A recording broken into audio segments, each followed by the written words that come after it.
Okay, so after you've written the story, after you finished, what is the process of editing? What is the process of getting it out there to people so they can see? And then also talk to me about the process of publishing. What was that kind of like the last kind of lap? What was that like?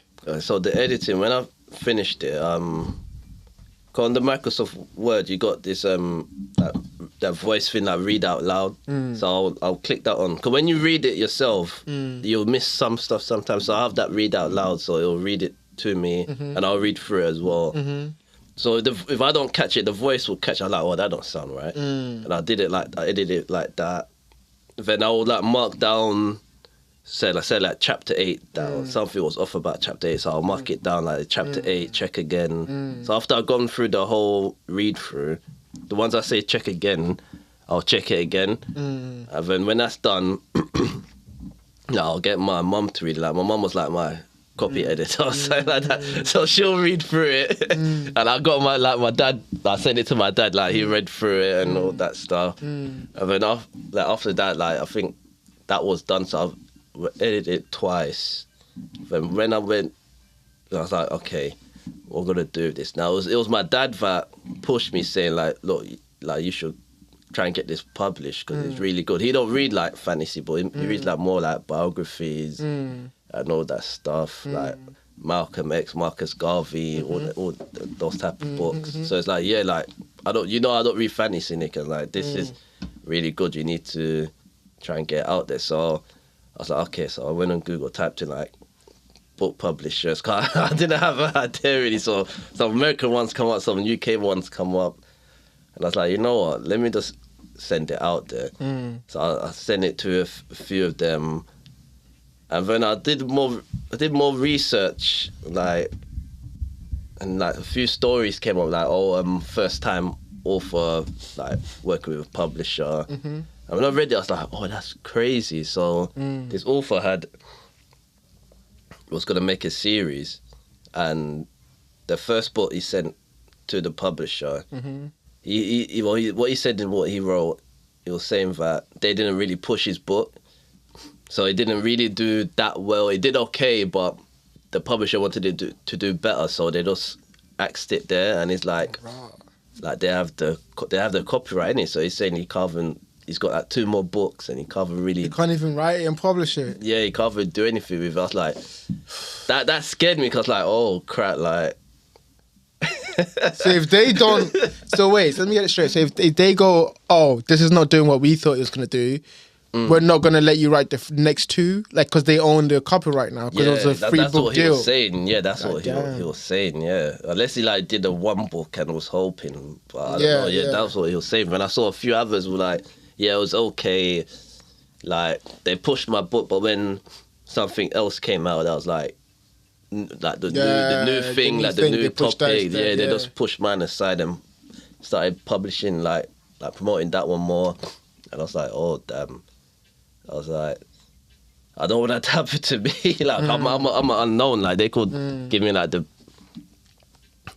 could give me like a bad deal and all that. So I just started looking at self-publishing.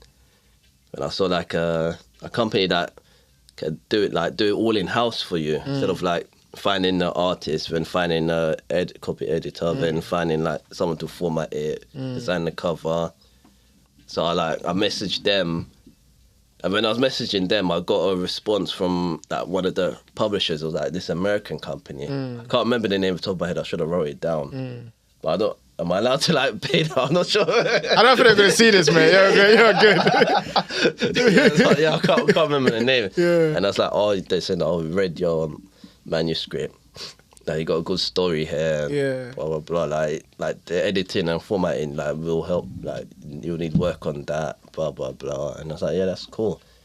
But like, they offered me like a deal, and I was just like, I don't know. Like it didn't. I'm not saying like it wasn't good. Like I'm new, so I should have said, yeah, let me take it. But I was in my head, I was like, all those stories that I read, that's like, what if it don't work out as well? Like, I should have had more faith in my work, but just that slight voice back here is like, like they could access it straight away, and like all the hard work, you don't even own the copyright to it. And like when at the time when I finished editing that one, I started on book 2, so I was writing down when I was like, look, you're writing this already, and like yes, not do it, it's not self-publish it. So got in touch with that company, and they read through the script, like the manuscript. It's like, yeah, this is good. We could see it like doing well. So, because even that publisher said like we could see it doing well, but I was like, let me self-publish it. Yeah. So I know everything is mine. Break down self-publishing for me then. Like, what is... So you mentioned how they, especially this company, was all in-house, where they find the artist for you, to find a person to edit it for you. Yeah. Like, what are the different stages, and how do you what do they do essentially? What do they do to help you? And what do you do yourself? Like, so when I contacted them, they have like this project manager for you. So she called me. It's like, yeah, she read like the first like 4 chapters. It's like, yeah, this is really good. I'm really excited to work with you. It's like, cool. So I sent over the manuscript. Then they was like, oh, do you have a front cover? Do you have a front cover design? I was like, no, but I have a description of what I want it to look like. So I sent them the description of that cover, and the guy drew it exactly how I pitched it in my head. I was like, yeah, that's crazy. And it's like, oh, what else? I got the map as well. So I had to draw the map to the best of my ability. Little squiggly lines here and there. I can't draw for nothing, bro. Neither can I, bro. But yeah, they made it into that map there. I was like, oh, that's really cool. So yeah, so the project manager just like liaise with like the artist, like illustrator, and like the editor. So she'll keep me up to date with what's going on. So when it was time to edit, like the editor, their in-house editor will edit it and send it back to me with like all the corrections, like if I want to keep it or not. Then I'll send it back again for her to look at it, blah, blah, blah. Then they'll go on to the proofreading. Again, they'll show me if they missed anything, then if I want to keep it or not. So the process was really... It seemed like calm and like easy because everything was like in-house. Like the company, that's what they do. They help you with self-publishing. So that was easy. I think if I did it like through like Amazon, where you have to do everything yourself, then give them the finished product. They really like did everything for me, like the front cover, the formatting. What paper to use. They said, oh, you could use this, that paper. This paper is good for novels. This one's good for picture books. This one's good for like cookbooks. Like what paper you want to use. Like what material do you want like your cover to be. Like everything. Like even getting the ISBN number as well. They sorted that out. And like they're the ones that like put on Amazon for me. Put on like the online stores like Waterstones, Barnes and Nobles. So literally like. They did everything for me, like, which was good for like the first time. It was because it could have been nerve-wracking. I think that would be really nerve-wracking for me to do all that myself. Like, and with me and like, well, I said I want these things done like there and then, like chasing the artist, then chasing the editor, then chasing like. It would have been long, yeah. Yeah, it would have been long, and I would have like. I know that would have like frustrated me a lot, but because everything was in house, and like the communication was like really reliable. Like every probably like 2 days, like, I'll get an email back. I think the longest I went without a message from them was like 4 days. Like yeah, everything was really smooth until like the day of publishing. That's amazing. Yeah. And then when it gets published, so essentially like when it's going out to these kind of like Waterstones that you mentioned, is that you? Is that you reaching out to Waterstones and being like, oh, I've got a book, I would like to come and put it into your stores, or like I would like to put it online? How is that? What's the process of getting it to the people? So all the online stores and stuff, they did it. They did it. If I want, because they gave me a form to fill out, like a trading form for Waterstones. If I want the book inside the physical store. So you fill out the form, then you send it to Waterstones, and they'll see if it matches with like the current genre that's like high right now, and they'll decide if they put it in a store or not. So that's how they did it. So like all the online stuff, they did that really. So and they said it was up to me to get the physical copy into the store. Yeah.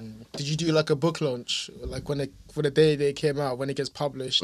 What's that like? What is the feeling that you're feeling? What is the last things that you're making sure is done and everything like that? See, I should have done a book launch. I didn't do one.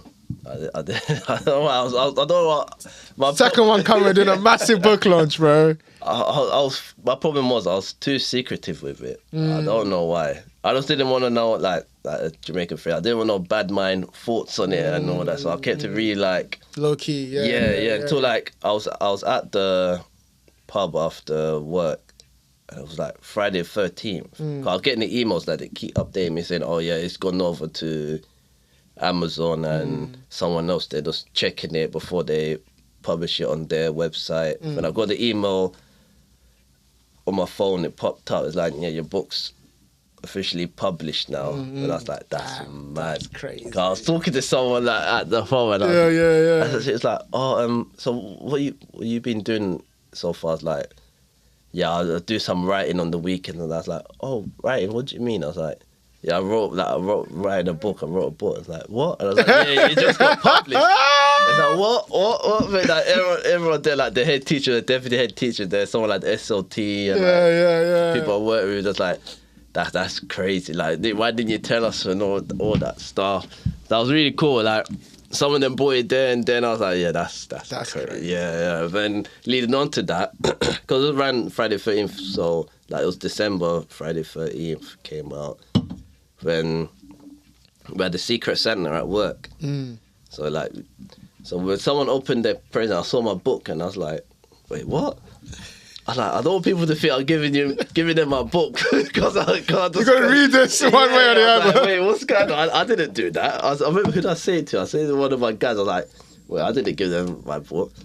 When I turned around, like everyone's like holding it up. I was like, so cool. My days. Even though like, the head teacher said, like, "Nick, I never seen you so red before." So cool, man. Yeah, I'll never forget that. But like, they made me like sign it and all that stuff. That's so cool. That was surreal. Speaking of that then, what's another surreal moment? Like what was it like when you got your first copy, when you got that first copy in your hand, or when you gave it to your mum to, like, you know, you've helped me kind of build this story, now here is the first copy. What are those moments like, and how do you feel during those moments? Cause when I got it in the post, I thought, I know what this is. When I opened it, I just flicked through the pages, and I was like, damn, like, from a PDF from a dream, brother. Yeah, from a dream. You manifested it from your mind. to a Word document, to like a physical book. I was like, yeah, that's crazy. Cause I got like the PDF form of the full book on my phone, but it weren't the same until I fully held it. I was like, yeah, I was speechless for a bit. I was in my room, I was like by myself, I was a bit speechless. I was like, yeah, this like hard work and not giving up, I think pays off. Yeah, 100%, man. And even like having good people around you, man. Like my mum, my dad. Like my dad, like was saying, yeah, mum and dad saying that, yeah, you need to get this published and all that. They're not just saying it because I'm their son. Like especially like my dad, like if he says it, he means it.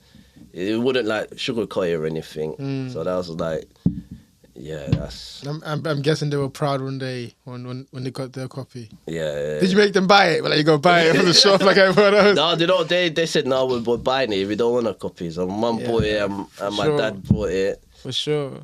So like, yeah,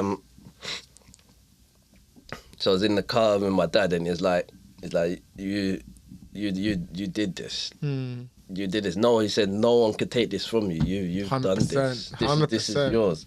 100%. I remember telling you on the phone when we spoke, I was like, bro, like, you don't understand how crazy it is. Like, you did that. Like, that book will always exist. Yeah. You know, like, you published that, you know, like that. No matter if everything burns down, that book is still there, you know, it's still there, and you did that, you know. Like I was saying, some kid in New Zealand will have that book in his room, you know, and that's going to be passed on his generation. He's going to give to his kid. That's why we love books, you know. That's why we love books. You know, I think that's you're carrying that torch, so you should be really proud, man.